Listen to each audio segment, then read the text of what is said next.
Breaking news చూస్తున్నా. బీహార్ లో assembly ఎన్నికల నగారా మోగింది. నవంబర్ 22 లోపు ముందే అసెంబ్లీ ఎన్నికల ప్రక్రియ పూర్తి చేస్తామని కేంద్ర ఎన్నికల సంఘం ప్రకటించింది. ఈ మేరకు ఎన్నికల సంఘం పోలింగ్ తేదీల వివరాలను వెల్లడించింది. 243 అసెంబ్లీ స్థానాలకు ఎన్నికలు జరగనున్నాయి. బీహార్ అసెంబ్లీ 2025 నవంబర్ 22తో ముగుస్తుంది. బీహార్ లో 7.42 కోట్ల మంది ఓటర్లున్నారు. 2 విడతల్లో ఎన్నికలు జరుగుతాయని కేంద్ర ఎన్నికల సంఘం తెలిపింది. ఇక నవంబర్ 6, 11 తేదీల్లో ఎన్నికలు జరగనున్నాయి. నవంబర్ 14వ తేదీన కౌంటింగ్ జరుగుతుందని ప్రధాన ఎన్నికల కమిషనర్ జ్ఞానేష్ కుమార్ తెలిపారు. మరోవైపు తెలంగాణలోనూ ఎన్నికల నగారా మోగింది. జూబ్లీహిల్స్ ఉప ఎన్నికకు కేంద్ర ఎన్నికల సంఘం నోటిఫికేషన్ షెడ్యూల్ ని ప్రకటించింది. ఇవాళ ఢిల్లీలో కేంద్ర ఎన్నికల ప్రధాన కమిషనర్ జ్ఞానేష్ కుమార్ బీహార్ అసెంబ్లీ ఎన్నికలతో పాటుగా దేశవ్యాప్తంగా పలు ఉప ఎన్నికలకు నోటిఫికేషన్ షెడ్యూల్ ప్రకటించారు. బీహార్ అసెంబ్లీకి 2 దశల్లో ఎన్నికలు నిర్వహిస్తున్నట్లుగా ఈసీ తెలిపింది.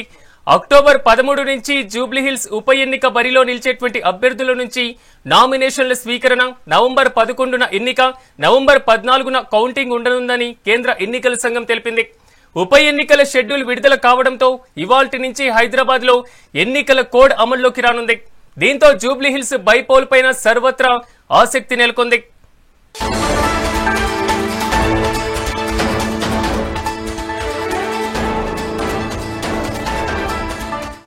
మొత్తం మీద కేంద్ర ఎన్నికల సంఘం కీలకమైనటువంటి బీహార్ అసెంబ్లీ స్థానాలకు సంబంధించినటువంటి ఎలక్షన్ నోటిఫికేషన్ తో పాటుగా తెలంగాణలో ఉన్నటువంటి జూబ్లీహిల్స్ ఉప ఎన్నిక కూడా నోటిఫికేషన్ ఇవ్వడం జరిగింది. దాదాపు నవంబర్ 6, 11 తేదీలో ఎన్నికలు జరగబోతున్నాయి. నవంబర్ 14వ తేదీన దీనికి సంబంధించినటువంటి ఫలితాలు విడుదలవుతాయని కేంద్ర ఎన్నికల సంఘం తెలిపింది. ఇక ఇదే అంశానికి సంబంధించి బీహార్ లో గెలుపోటములు ఏ విధంగా ఉన్నాయి, మరి ముఖ్యంగా తెలంగాణలోనూ ఒక స్థానానికి ఉప ఎన్నిక జరుగుతుంది కాబట్టి ఇక్కడ వివిధ పార్టీలు కూడా ఇప్పటికే కసరత్తు ప్రారంభించినటువంటి పరిస్థితి కనబడుతుంది. ఇదే అంశానికి సంబంధించి మరింత సమాచారం మనతో విశ్లేషణ చేయడానికి ప్రముఖ రాజకీయ విశ్లేషకులు జయరాం గారు మనతో అందుబాటులో ఉన్నారు. జయరాం గారు నమస్తే అండి. నమస్తే సిరాజ్. జయరాం గారు, మొత్తం మీద వ్యవహారం చూస్తే మాత్రం ఎప్పుడెప్పుడా అని ఆసక్తిగా ఎదురు చూస్తున్న దేశవ్యాప్తంగా బీహార్ అసెంబ్లీ ఎన్నికలు వచ్చేసి ఫలితాలు పూర్తి స్థాయిలో కూడా నోటిఫికేషన్ వస్తున్నటువంటి పరిస్థితి కనబడుతుంది. ఎందుకంటే ఎన్డీఏలో కీలకమైనటువంటి భాగస్వామ్యం ఉంది ఆర్జేడీ కాబట్టి. సో ప్రతిష్టాత్మకంగా తీసుకున్న ఈ ఎన్నికల్ని మొత్తం మీద ఈ షెడ్యూల్ చూసిన తర్వాత విశ్లేషణ ఏ విధంగా ఉంది?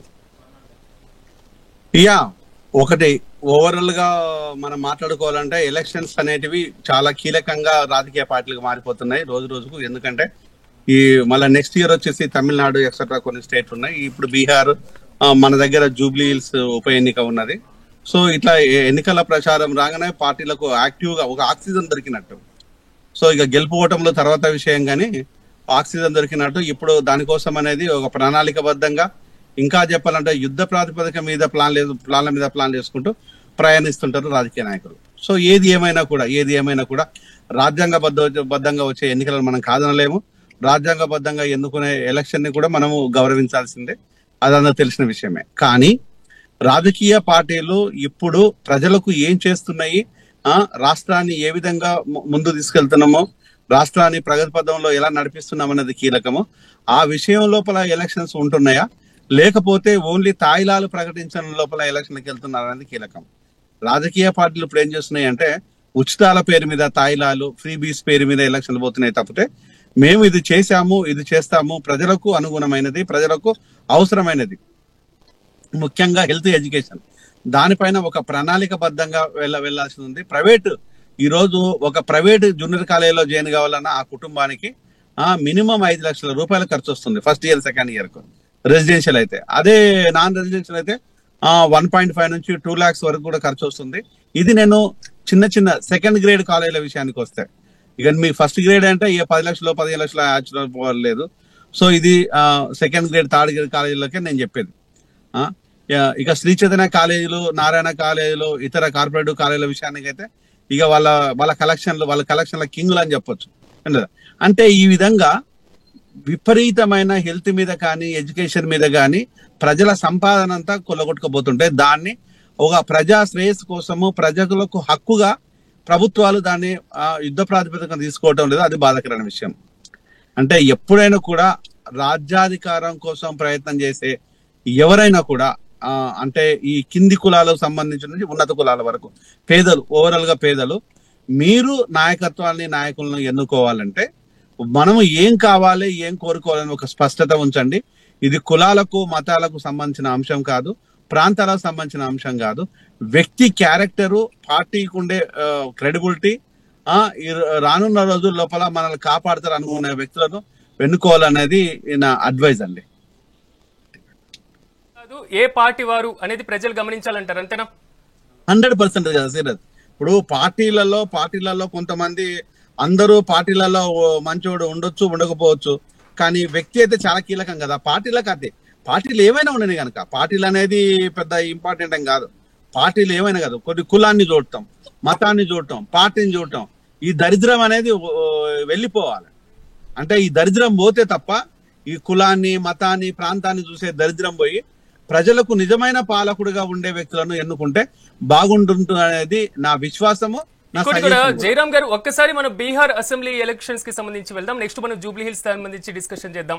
బీహార్ లో 2020లో ఎలక్షన్ జరిగిన తర్వాత ముందు బీజేపీతో పొత్తు పెట్టుకోవడం, ముఖ్యమంత్రి అవ్వడం, 2 ఏళ్ల తర్వాత మళ్ళీ కాంగ్రెస్ పార్టీతో కలవడం, మళ్ళీ ముఖ్యమంత్రి అవ్వడం, మళ్ళీ దాన్ని పక్కన పెట్టేసి మళ్ళీ బీజేపీతో కలిపేసి ఎన్డీఏలో భాగస్వామి అవడం, ఇలాగ పార్టీల మార్పు అనడం కన్నా ప్రభుత్వాలు అనేది పార్టీల మీద ఆధారపడి ఉంటుంది ఖచ్చితంగా అనేది మాత్రం నితీష్ కుమార్ తెలియజేసినటువంటి పరిస్థితి.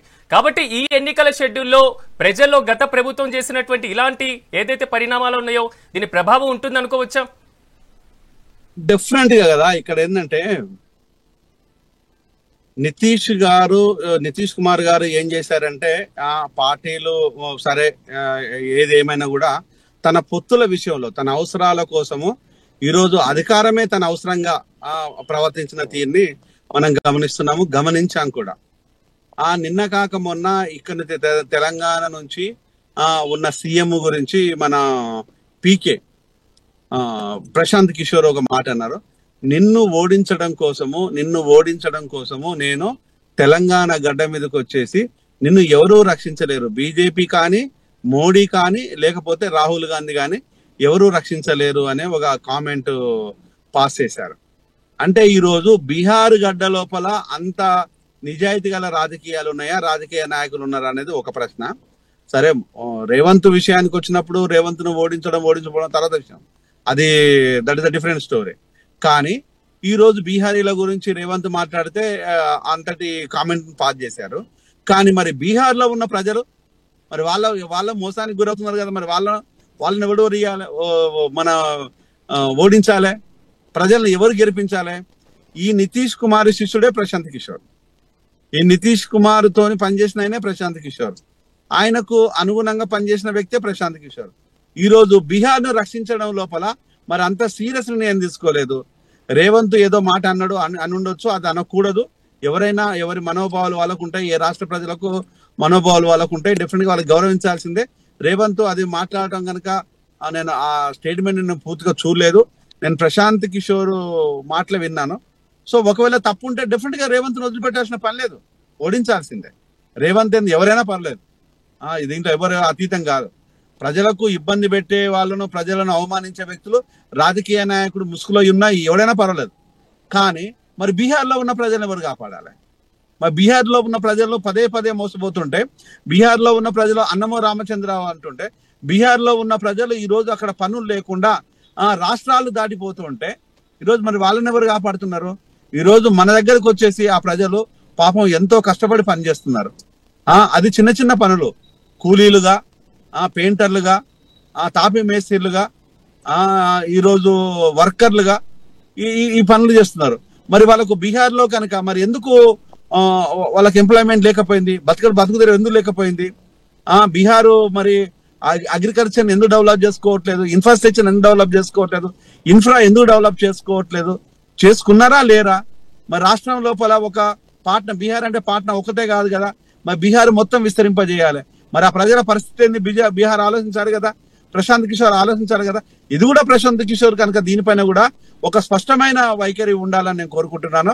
ప్రశాంత్ కు నేను ఫ్రెండ్ గానే సూచించింది ఏంటంటే, నేను రేవంత్ కాదు, అధికారంలో ఉండి ప్రజలను మభ్యపెట్టేవాడు, మోసం చేసేవాడు ఏ రూపంలో ఉన్నా, ఏ పార్టీలో ఉన్నా కూడా ఓడించాల్సిందే.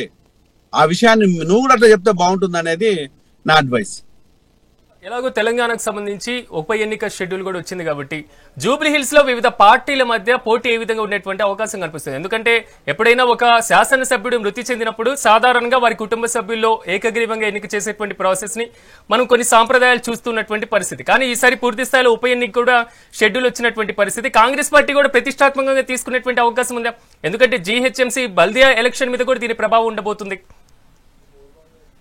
అంటే ఇప్పుడు ఎట్లుంటుందంటే ఇప్పుడు లోకల్ బాడీ ఎలక్షన్స్ దాని గురించి ఇప్పుడు కోర్టులో ఉన్నది. అది కోర్టు సుప్రీం కోర్టు కాస్త మళ్ళీ హైకోర్టుకు రెఫర్ చేసింది.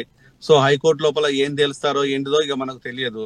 సో ఆ విషయం అలా పక్కన పెట్టేస్తే జూబ్లీ ఉప ఎన్నికకు వస్తే అది BRS the sitting seat Maganti Gopinath. So ఆ సిట్టింగ్ సీట్ కనుక బీఆర్ఎస్ గెలుచుకుంటుందా లేకపోతే కాంగ్రెస్ ఖాతాలో పడుతుందా బీఆర్ఎస్ ఖాతాలో పడుతుందా అనేది ఒక ప్రశ్న. డెఫినెట్ గా మాగంటి రవీంద్రనాథ్ గోపీనాథ్ చనిపోయింది కాబట్టి ఆయన సతీమణికి సీట్ ఇస్తారు అనుకుంటున్నారు, ఇస్తారు, ఉండొచ్చు కూడా. సో దాన్ని ఇక్కడ సానుభూతులు కులాలు ఇవి కాదండి. ఈ సానుభూతి వద్దు, కులం వద్దు, మతం వద్దు, ఏదొద్దు.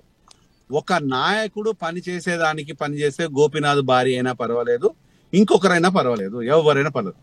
అక్కడ ప్రజలకు దగ్గరగా ఉండి ప్రజల కోసం పనిచేయడానికి సిద్ధంగా ఉండే నాయకత్వాన్ని వెన్నుకోండి. అలాంటి నాయకులను పార్టీలు ప్రోత్సహించండి. అంతే తప్పితే సానుభూతి కోసము తండ్రి చనిపోతే బిడ్డకు, మొగుడు చనిపోతే భార్యకు, భార్య చనిపోతే భర్తకు, తల్లి చనిపోతే కొడుకు, ఈ సానుభూతులు ఎందుకు? ఇవి వద్దు కదా. ఇది మళ్ళీ కులం, మతం, ప్రాంతం, సానుభూతి, ఈ సానుభూతి పవనాలను పక్కన పెట్టేసి ప్రజల కోసము, ప్రజా శ్రేయస్సు కోసము, ప్రజా అవసరాల కోసము, ప్రజల అక్కర్ల కోసము, ప్రజల అభివృద్ధి కోసం పనిచేసే నాయకులను తీసుకురండి అని పార్టీలో చెప్తున్నాను. అలాంటి వాళ్ళనే ఎన్నుకోమని ప్రజలకు చెప్తున్నాను. గారు, గత ఎన్నికల్లో మనం తెలంగాణకు అసెంబ్లీ ఎన్నికల టైంలో చూసుకున్నట్లయితే అర్బన్ ఓట్స్ అన్ని కూడా మెజార్టీ బీఆర్ఎస్ ఖాతాలో వెళ్ళినటువంటి బీఆర్ఎస్ వైపు మొగ్గు చూపినటువంటి పరిస్థితి కనబడింది. కాబట్టి ఈ జూబ్లీ హిల్స్ ఉప ఎన్నిక మాత్రం ఈసారి కాంగ్రెస్ పార్టీ ప్రభుత్వానికి ఒక రెఫరెండం అనుకోవాలా అనుకోకూడదు విషయం పక్కన పెట్టేస్తే మీరు అన్నట్టుగా డెఫినెట్ గా అప్పుడు బీఆర్ఎస్ అధికారంలో ఉంది కాబట్టి బీఆర్ఎస్ కు అర్బన్ లో కొంత పవనాలు వాళ్ళకు పాజిటివ్ గా ఉన్నాయి. ఇప్పుడు కాంగ్రెస్ ఉంది కాబట్టి మరి కాంగ్రెస్ కూడా కొంత పాజిటివ్ గా ఉండొచ్చు. ఎందుకంటే అది గవర్నమెంట్ లో ఉంది కాంగ్రెస్ కాబట్టి. సో ఆయన వ్యక్తి చనిపోయింది కాబట్టి రేపు వారి సతీమణిని పెడతారా ఇంకెవరిని పెడతారా విషయం పక్కన పెట్టేస్తే కొంత కాంగ్రెస్ కూడా గట్టి ఫైటే ఇస్తుంది. సో నేను చెప్పేది ఏంటంటే కాంగ్రెస్, బీఆర్ఎస్, బీజేపీ విషయాలను పక్కన పెట్టేస్తే నిజమైన నాయకుని, ప్రజా నాయకుని ఎన్నుకోవాలి. ప్రజల కోసం పనిచేసే నాయకుని ఎన్నుకోవాలి. ఈ రోజు కార్పొరేటివ్ వ్యవస్థ మొత్తము జూబ్లీ హిల్స్ లోనే ఉన్నది.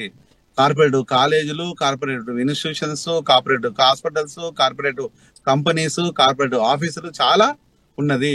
సో ఇలాంటి దాని లోపల ఎంత ఉన్న ధనవంతులు ఉన్నారో అంత నిరుపేదలు కూడా మళ్ళీ జూబ్లీ హిల్స్ లో స్లమ్స్ లలో ఉన్నారు. వాళ్ళను దృష్టిలో పెట్టుకొని కమిషన్ల కోసము లేదు డబ్బులు వసూలు చేయడం కోసం కాకుండా ఎక్కడైతే నిరుపేదలు స్లమ్స్ లలో నివసిస్తున్నారో వాళ్ళను కూడా కాపాడే నాయకుడు రావాలని నేను కోరుకుంటున్నాను. ఇప్పటి వరకు కూడా ఖైరతాబాద్ ఎమ్మెల్యే జనార్దన్ రెడ్డి గారి విషయానికి వచ్చినప్పుడు ఆయనను ఇప్పటి వరకు కూడా స్మరించుకుంటారు. ఆయన్ను ఇవరకు ప్రజలు అలా ఒక నాయకుడు వైఎస్ రాజశేఖర రెడ్డి గారిని ఇప్పటి వరకు స్మరిస్తారు. ఈరోజు కాంగ్రెస్ నుంచి వ్యక్తులు కావచ్చు, లేదా బీఆర్ఎస్ నుంచి వచ్చే వ్యక్తులు, బీజేపీ వ్యక్తులను, అలాంటి వ్యక్తులను ప్రజల్లో మమేకమై ప్రజలతోని ముడిపడి ఉండే వ్యక్తి, ప్రజల కోసం పనిచేసే వ్యక్తులకు సీట్లు ఇవ్వండి అనేది నేను చెప్పదలుచుకున్నాను. చాలా వరకు కూడా ప్రభుత్వం పడిపోవడం లేకపోతే ప్రభుత్వానికి సంబంధించి నిలబడడం, ఈ ఒక్క స్థానంతో పెద్ద మార్పు జరిగేటువంటి అవకాశం కూడా లేదు జయరాం గారు. కానీ ఎందుకు అన్ని పార్టీలు ప్రతిష్టాత్మకంగా ఈ ఉప ఎన్నికను తీసుకున్నాయి? ఎలాగో బీఆర్ఎస్ ఖాతాలో ఉన్నటువంటి స్థానమే కదా. అది ఇప్పుడు ఏమైపోయిందంటే మీరు అన్నట్టుగా ఒక ఫాల్స్ ప్రిస్టేజీ సెల్ఫ్ రెఫరెండం. అంటే ఇది ఓడిపోతే రేపు బీఆర్ఎస్ గెలిచింది అనుకోండి, మీ పనితనం సక్కంగా ఉంటే మీరెందుకు గెలుతారని బీఆర్ఎస్ అంటది, బీజేపీ అంటది. కాబట్టి ఇది గెలిచినంత మాత్రాన వీళ్ళ పనితనం ఎప్పుడైనా సక్కంగా ఉందని నేనేం చెప్పను. కానీ ఇక్కడ అంతా కమిషన్లు, సో ఇక అంతా కల్తీ వ్యవహారాలే ఉన్నాయి అనేది ప్రజలు అంటున్నారు, నాయకులు అంటున్నారు. ఈవెన్ కాంగ్రెస్ నాయకులే ప్రభుత్వంలో ఉండే కొంతమందే చెప్తున్నారు. సో అట్లా వాళ్ళకే ఇబ్బంది కాకుండా వాళ్ళ స్కిన్ ను వాళ్ళు కాపాడుకోవడానికి అధిష్టానం ముందు ఇక్కడ దీన్ని గెలిపియడం కోసము నానా కష్టాలు తంటాలు పడుతున్నారు అనేది వాస్తవం. సో ఇక్కడ ఆ తంటాల వల్ల ఎవరిని ప్రజలను మోసం చేయలేరు. కానీ ప్రజల నుంచి నిజమైన రెఫరెండం లాగా మీరు ఫీల్ అవుతే మీరు ఏ ఏ నాయకుడైనా ఏ పార్టీ అయినా కూడా మీరు మందు డబ్బులు పంచకుండా మీకు గెలిచే దమ్ము ఉంటే అది రియల్ అంతే. తప్పితే పైసలు ఇచ్చేసి మభ్యపెట్టి మాయం చేసి మోసం చేసి ఒక చెప్పాలి అనుకుంటే ఒక పోల్ మేనేజ్మెంట్ తోని గెలిచే సీటు అది రెఫరెండం కాదు, ఎవరికి విజయం కాదు, ఎవరికి నష్టం కాదు. సో ఇప్పుడు డిఫరెంట్ గా ఇప్పుడు ఏం చేస్తుందంటే ప్రభుత్వం దాన్ని ప్రతిష్టాత్మకంగానే తీసుకుంటది, ప్రతిష్టాత్మకంగానే ఫైట్ చేస్తుంది. కానీ ఈసారి మాత్రం బీఆర్ఎస్ కి అంత ఈజీ అయితే ఏముండదు, గట్టి పోటీ అయితే ఉంటది. అంటే పోయినసారి అంత నల్లేరు నడక మీద చాలా ఈజీగా గెలిచారు, కానీ అంత ఈజీ ఈసారి ఉంటుందని అనుకోను. 3 పార్టీలు మేమంటే మేము అన్నట్టుగా ఫైట్ చేస్తాయి. డెఫినెట్ గా మనం రానున్న రోజుల్లో చూస్తాం, మాట్లాడుకుంటాం ఆ విషయంలో. జయరాం గారు, ఇందాక మీరు అన్నట్లుగా అభ్యర్థి అనేటువంటి వారు ఏ పార్టీ వారు కాదు, ఏ పార్టీ వారు అనేటువంటి అంశాన్ని కూడా మీరు ఎలాగో ప్రస్తావించారు. కాబట్టి జూబ్లీ హిల్స్ ఉప ఎన్నికకు సంబంధించి మాత్రం ప్రజల్లో మరింత చైతన్యం అవసరం అంటారా ఈ ఉప ఎన్నికకు సంబంధించి? ఇప్పుడు జూబ్లీ హిల్సే కాదు, తెలంగాణ మొత్తం రాజకీయ చైతన్యం విపరీతంగా ఉంది. ఈరోజు జూబ్లీ హిల్స్ ఒకటే కాదు, తెలంగాణ మొత్తం రాజకీయ చైతన్యం విపరీతంగా ఉంది. ఆ రాజకీయ చైతన్యం ఉన్నప్పుడు జూబ్లీ హిల్స్ లో లేకపోవడం కాదు, జూబ్లీ హిల్స్ లో కూడా చైతన్యం ఉంది. ఇప్పుడు చేయాల్సింది ఏంటంటే జూబ్లీ హిల్స్ లోపల కులం అనేది చాలా కీలకంగా పనిచేస్తుంది. ఆ కులం విషయంలో కానీ, మతం విషయంలో కానీ, లేకపోతే మనవాడు అనే విషయంలో కానీ, పార్టీవాడు అనే విషయంలో కానీ ఇలాంటి మెహర్బానికి ప్రజలు వెళ్లకుండా నిజాయితీవంతమైన నాయకుని వెతుక్కోండి. అలాంటి నాయకులనే ప్రజల ముందు పెట్టండి. రేపు దోపిడీ చేయడానికి ఎవరైతే మాకు అన్నట్టుగా మీరు పెట్టకండి. నిస్సహాయ నిస్పృహలతో వాళ్ళు ఓట్లేసే విధంగా ఒక నిజమైన నాయకుడిని ప్రజలకు పరిచయం చేయించండి, ప్రజల కోసం పెట్టండి అనేది నా ఫీలింగ్. సో ప్రజలు కూడా అలానే ఎన్నుకొని ఒక మంచి నాయకుని ఎన్నుకోవాలని నేను కోరుకుంటున్నాను. చెప్పారు కాబట్టి ఇందాక ఏదైతే ఏకగ్రీవానికి సంబంధించినటువంటి అంశం, బీఆర్ఎస్ ముందుగా చొరవ తీసుకోకపోవడం వల్లే ఉప ఎన్నిక వచ్చింది అనుకోవాలా? అంటే ఏ విషయంలో అండి? ఏకగ్రీవం విషయంలోనా? ఏకగ్రీవ విషయం అనేది అది రాజ్యాంగ విరుద్ధం అండి. నేను కూడా దానికి విరుద్ధం. ఏకగ్రీవం అనేది అది ఎప్పుడు కాదు. రాజ్యాంగబద్ధంగా చేయాలంటే డెఫినెట్ గా కంటెస్టెంట్ చేయాలి, కంటెస్టెంట్స్ ఉండాలి, కంటెస్ట్ చేయాలి. కానీ ఏకగ్రీవం అంటే ఎట్లా ఏకగ్రీవం? ఎవరు ఎందుకు ఒప్పుకుంటారు, ఎందుకు ఒప్పుకోవాలి కూడా? రాజ్యాంగం లోపల ఏకగ్రీవంగా చేయండి, మీ అధికారాన్ని పంచుకోండి అంటే మళ్ళీ అదే నవాబులు, దొరలు, పటేల్ పట్వారి వ్యవస్థ లాగానే ఉంటది కదా. ఏకగ్రీవం కాదు, ప్రజాస్వామికంగానే ఎన్నుకోవాలి, ప్రజల చేత ఓట్లు వేయాలి, ప్రజలలో నాయకులు వెళ్ళాలి, అడగాలి, ప్రజలు దాన్ని విశ్వసించాలి, ప్రజలకు నిజమైన నాయకుడు ఎవరో తెలియాలి, వాళ్ళు ప్రజల చేత ఎన్నుకోబడేవారు నాయకుడు. కానీ ఏకగ్రీవం అంటే ఏముంది? మళ్ళీ మనం జమానాలో కడప, కర్నూలు, అనంతపురం మీద అనేక మంది కామెంట్ చేసేవాళ్ళు ఏకగ్రీవాల గురించి. అలాంటి కామెంట్ నేను చేయను అనుకోండి. ఇలాంటి ఏకగ్రీవాలు ఇలా ఉంటాయి అనే విషయాన్ని. అలాంటి ఏకగ్రీవాలు అంటే అలానే కనిపిస్తుంది. కాబట్టి ప్రజాస్వామికబద్ధంగా పోటీ చేసి గెలవాల్సిన బాధ్యత నాయకులకు ఉంది, ఓట్లు వేయాల్సిన బాధ్యత ప్రజలకు ఉంది. జయరాం గారు, మరొకటి బీహార్ ఎలక్షన్స్ కి సంబంధించి బీహార్ లో జేడీయూ పార్టీ గెలవడం అనేది ఆ పార్టీ కన్నా బీజేపీకి అత్యంత ఇంపార్టెంట్ అనుకోవాలా ఈ ఇష్యూకి సంబంధించి?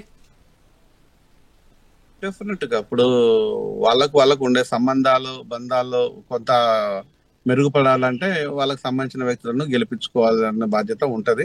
ఆ విధంగానే ఇప్పుడు బీజేపీ కూడా ప్రయత్నం చేస్తుంటుంది. ఎందుకంటే జేడీయూ కనుక వచ్చినట్టు అయితే వాళ్ళకు కంఫర్ట్ జోన్ ఉంటుందని ఫీల్ అవుతారు. కాబట్టి ఆ విధంగా లాస్ట్ టైం కూడా వాళ్ళు అట్లే ఫీల్ అయింది కదా. సో ఆ రిలేషన్ ఇంకా బలంగా ఉండాలంటే సో జేడీయూ గెలుపు కోసము డైరెక్ట్ గా ఇండైరెక్ట్ గా బీజేపీ కూడా సహకరిస్తుంది అనేది వాస్తవము. బీజేపీ సహాయాన్ని జేడీయూ కోరుతుంది అనేది కూడా వాస్తవం. ఎక్కడ వారి బలంగా ఉంటుంది బంధం అనేటువంటి అంశం చూసుకుంటే 2 ఏళ్ల మధ్యలో లేదు కదా. మళ్ళీ ఇప్పుడు ఉన్నటువంటి పరిస్థితి ఉంది కాబట్టి మళ్ళీ గెలిస్తే ఉంటుందో లేదో తెలియదు కదా. నితీష్ కుమార్ ఎప్పుడు ఏ పార్టీ వైపు వెళ్తారో ఎవరు చెప్పలేరు కదా. నితీష్ కుమార్ గురించి మనం చెప్పాల్సిన పని లేదు. నితీష్ కుమార్ కావాల్సింది అధికారం కావాలి.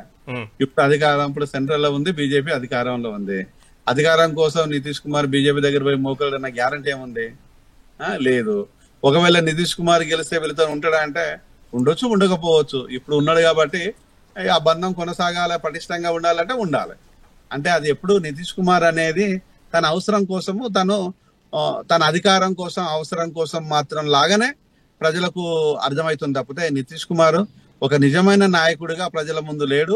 ఆయన ఉండాలని కూడా కోరుకోవట్లేదేమో, మరి ఆయనకే తెలియాలి. నిజంగా కనుక ప్రజల ముందు ఒక నిజమైన నాయకుడిగా ఉండాలి అనుకుంటే ఇది పొత్తులు పెట్టుకోవచ్చు, తప్పులేదు.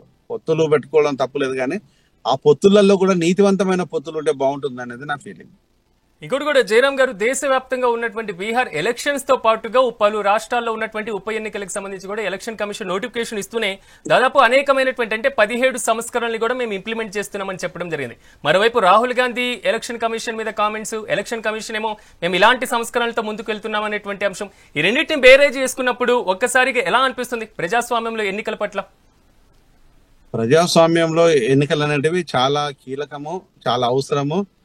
సజావుగా జరగాల్సిన బాధ్యత ఎన్నికల సంఘానికి ఉన్నది, పోలీస్ వ్యవస్థకు ఉంది. సో ఎన్నికల సంఘం అల్టిమేట్ సుప్రీం ఎన్నికల సంఘమే కాబట్టి సో దాన్ని చేయాల్సిన బాధ్యత ఉంది.